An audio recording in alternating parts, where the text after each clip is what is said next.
राधे राधे सभी को। हम सुनेंगे बैसाख मास की पवित्र कथा।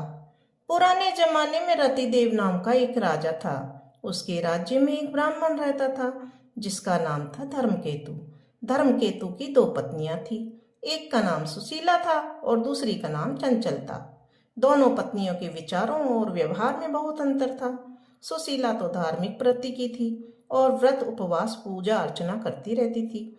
इसके विपरीत चंचलता भोग विलास में मस्त रहती। वह शरीर के श्रृंगार पर ही अधिक ध्यान देती रहती थी। किसी व्रत उपवास या पूजा अर्चना से उसका कोई लेना देना नहीं था। कुछ दिनों बाद धर्मकेतु की दोनों पत्नियों की संतान हुई। सुशीला की पुत्री हुई और चंचलता ने एक पुत्र को जन्म दिया। चंचलता सुशीला से कहती रहती थी, सुशीला, तूने इतने व्रत उपवास करके अपने शरीर को सुखा लिया, फिर भी तेरी लड़की हुई। मैंने तो कोई व्रत उपवास पूजा अर्चना नहीं की, फिर भी मुझको पुत्र का जन्म दिया। कुछ दिन तक तो सुशीला सुनती रही, पर जब अति हो गई तो उसे बहुत दुख हुआ। उसने गणेश जी की आराधना की। गणेश जी महाराज प्रसन्न हुए तो उनकी कृपा से सुशीला की पुत्री के मुंह से बहुमूल्य मोती मूंगे निकलने लगे। एक रूपवान पुत्र को भी उसने जन्म दिया।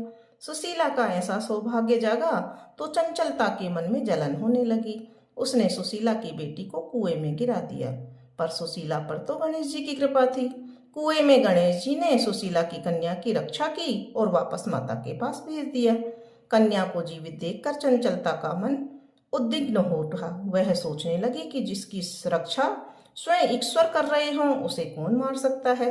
उधर सुशीला अपनी पुत्री को पुनः प्राप्त करके बहुत ही प्रसन्न हुई और गणेश जी भगवान को धन्यवाद कहा और प्रार्थना की। चंचलता सुशीला की कन्या के चरणों में नतमस्तक हो गई और अपने किए की माफी मांगने लगी। चंचलता ने सुशीला से कहा कि सुशीला, तुम तो बहुत दयावान हो, दोनों कुलों का उद्धार करो।